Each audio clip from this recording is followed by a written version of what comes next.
बिहार में बहार है, नीतीश कुमार है। ये जुमला आपको ज़रूर याद होगा। 2015 के विधानसभा चुनाव के दौर में ये जुमला राजधानी पटना समेत पूरे बिहार में जन जन तक पहुंच गया था, होर्डिंग, पोस्टर और टीवी चैनल के माध्यम से। आज हम एक और जुमला इसमें जोड़ना चाहेंगे। महागठबंधन में बवाल हो, नीतीश कुमार हो। नमस्कार, मैं हूं आशुतोष और आप देख रहे हैं टेलीकास्ट न्यूज़। जी हाँ, मैं ये बात इसलिए कर रहा हूं कि आपको पता होगा बिहार के पूर्व कृषि मंत्री सुधाकर सिंह और जदयू के माफ कीजिएगा राजद के प्रदेश अध्यक्ष जगदानंद सिंह, ये नाम तो आपको याद होगा ही। उनके पुत्र हैं सुधाकर सिंह, जो इन दिनों बिहार के मुख्यमंत्री नीतीश कुमार पर हमलावर हैं। और हमलावर ऐसे वैसे भी नहीं, वो शब्दों की मर्यादाओं को लांघ गए हैं।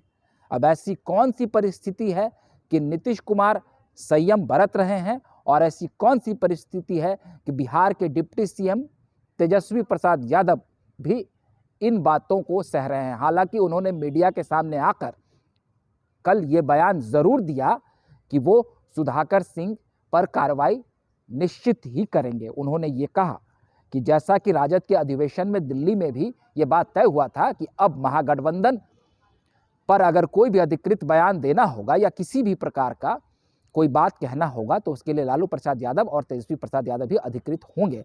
उन्होंने अनुशासन को तोड़ा है, मगर अब तक 4-5 दिन बीत गए हैं और हालिया बयान के बाद भी 24 घंटे और 48 घंटे बीत गए हैं, लेकिन सुधाकर सिंह पर किसी तरह की कार्रवाई नहीं हुई है। और तो और जगदा सिंह भी आक्रामक तेवर अपनाए हुए हैं। जगदा बाबू राजद के कद्दावर नेताओं में शुमार है और उन्होंने राजद को खड़ा करने में अपना श्रम लगाया है और एक एक जमीनी कार्यकर्ता उनसे जुड़े रहे हैं। 90 के दशक से वो लालू प्रसाद यादव और नीतीश कुमार के साथ राजनीति करते रहे हैं और जगदानंद सिंह के साथ नीतीश कुमार की टकराहट पुरानी है। और अब जब महागठबंधन बनी है तो उस वक्त भी जगदा बाबू नीतीश कुमार की पार्टी के साथ गठबंधन के मूड में नहीं थे, लेकिन यह गठबंधन हो गई और उनके बेटे सुधाकर सिंह ने कृषि विभाग में आला अफसरों के भ्रष्टाचार को लेकर जब खुले तौर पर बयान दिया तो नीतीश कुमार को यह नागवार गुजरा और नीतीश कुमार की जब चाबुक चली तो उन्हें मंत्री पद गंवाना पड़ा। लेकिन अब भी सुधाकर सिंह इन बातों का टीस रखे हुए। दरअसल ये कहानी पुराना है। आज से 10-11 साल पहले सुधाकर सिंह पर चावल घोटाले का एक आरोप लगा था। हालांकि वो मामला कोर्ट में पूरी तरह से साबित नहीं हो पाया था और अभी उस पर कार्य चल रहे हैं। तो नीतीश कुमार ने इन पर सख्ती बरती थी और जगदा बाबू से भी नीतीश कुमार की टकराहट पुरानी थी। तो क्या ये टकराहट महागठबंधन की सेहत पर असर डाल रही है? सुधाकर सिंह ने नीतीश कुमार को शिखंडी कहा और तो और कल के एक हालिया बयान में उन्होंने काफ़ी कुछ कह दिया। उन्होंने नीतीश कुमार को एक ऐसा भिखारी कहा कि जो कटोरा लेकर खड़ा है और बिहार को विशेष राज्य के दर्जा के लिए बिहार के विशेष राज्य के दर्जा के लिए मांग करता रहता है और 300 करोड़ रुपए का हेलीकॉप्टर और विमान खरीदकर उस पर घूमने का सपना देखता है। कुछ दिन पहले जब उन्होंने कुछ आपत्तिजनक बयान दिया था तो उसके बाद जदयू के संसदीय बोर्ड के अध्यक्ष उपेंद्र कुशवाहा ने भी उन पर हमला बोला था और उन्होंने ये कहा था कि सुधाकर सिंह अपने हद में रहे और उन्हें ये बात शायद पता नहीं होगी कि राजद जिस दौर में बिहार के भीतर जंगल राज कायम कर रखा था, उस दौर में नीतीश कुमार ही वो मर्द थे जिन्होंने उस जंगल राज का खात्मा किया और बिहार की सत्ता में काबिज हुए। तो ये जो बयानबाजी चारों तरफ से चल रही है, क्या आपको नहीं लगता है कि इससे महागठबंधन के भीतर की जो स्थिति है वो कहीं ना कहीं हिलोड़े मार रही है? क्या नीतीश कुमार भी हिलोड़े मार रहे हैं? नीतीश कुमार का भी मन डोल रहा है?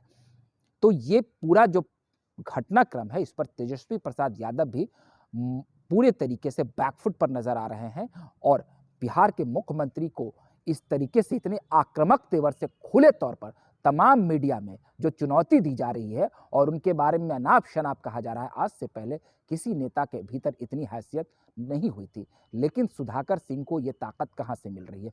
सुधाकर सिंह वैसे भी सुशील मोदी के करीबी माने जाते हैं और उनका बीजेपी से भी रिश्ता पुराना है। बीजेपी के टिकट पर भी वो चुनाव लड़ चुके हैं, जबकि उनके पिताजी राजद में थे, लेकिन उनके पिता ने उस दौर में राजद का समर्थन किया और अपने बेटे को हराने में उन्होंने बहुत महती भूमिका निभाई थी। सुधाकर सिंह यही नहीं रुके। सुधाकर सिंह ने यह भी कहा कि नीतीश कुमार को अगर हिम्मत है तो चुनावी मैदान में फरिया लें, हम उनको हरा देंगे। तो जिस प्रकार से राजद और जदयू के बीच का ये नया घटनाक्रम है, तो क्या सुधाकर सिंह इस गठबंधन को तोड़कर ही मानेंगे या उनकी मंशा है कि नीतीश कुमार अब सीएम पद से हट जाए? ये टकराहट दूर तलक जाने वाली है। सुधाकर सिंह ने सीधे तौर पर कहा है कि नीतीश कुमार अपने वादे से मुकर रहे हैं और वो तेजस्वी प्रसाद यादव को गद्दी नहीं सौंप रहे हैं। वो अब राष्ट्रीय स्तर पर विपक्षी एकता को भी गोलबंद नहीं कर रहे हैं और वहीं वो जो पीएम बनने का ख्वाब देख रहे थे उसे भी ठंडे बस्ते में डाल चुके हैं। तो ये पूरा का पूरा जो घटनाक्रम है उसमें कहीं ना कहीं एक असंतोष की भावना निकल रही है। क्या तेजस्वी प्रसाद यादव के शह पर सुधाकर सिंह इस तरह का बयान दे रहे हैं? अगर ऐसी बात है तो आने वाले समय में महागठबंधन के भीतर टकराहट की स्थिति निश्चित तौर पर बुलंद हो सकती है और बिहार की सरकार पर भी इसका असर पड़ सकता है। खैर, हम आगे इस मामले पर नजर रखेंगे और बिहार की ये जो ताजा राजनीतिक घटनाक्रम है जो कि काफी सुर्खियां बटोरी जा रही है और निश्चित तौर पर नीतीश कुमार इस मसले पर बैकफुट पर दिख रहे हैं। अगर आपको हमारा ये वीडियो अच्छा लगा हो तो लाइक, सब्सक्राइब और शेयर कर दे। अगली बार फिर हम नए वीडियो के साथ आपके सामने हाजिर रहेंगे। तब तक के लिए आप हमें इजाजत दीजिए। बहुत बहुत धन्यवाद।